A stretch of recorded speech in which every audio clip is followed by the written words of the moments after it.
Hey y'all, I am Owen, and I'm going to tell y'all the story about Pygmalion.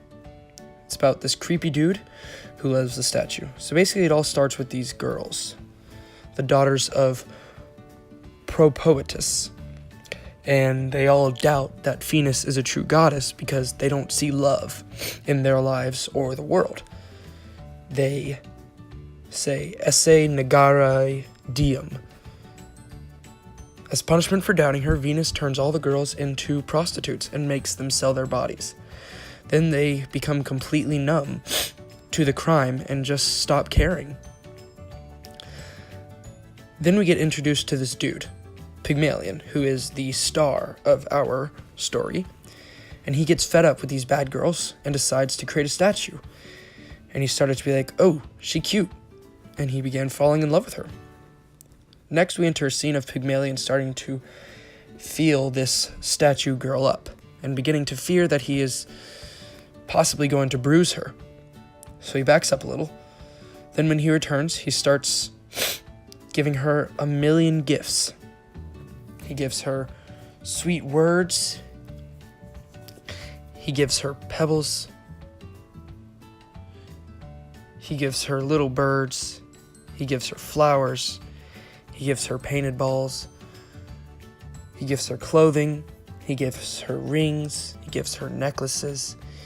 He gives her pearl earrings. He gives her garlands. And then, once he gives her all of the gifts of the world and all of the gifts that he can find, he then lays her down on some bedding that has been dyed purple by concha Sidonidae, or shells of Sidonis. Next, Pygmalion enters the festival of Venus.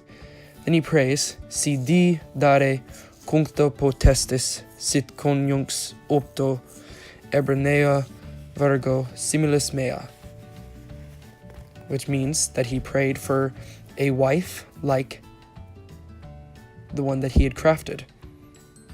And Venus answers his prayers and showed that she had heard by sparking a flame 3 times. Next, Pygmalion arrives home and enters his room where his girl was, and he begins kissing her and then realizes that she feels real. So then naturally he tries out her breasts and enjoys himself, to say the least, but he is scared because he thinks it is a trick. He soon realizes that it is true, and he thanks Venus.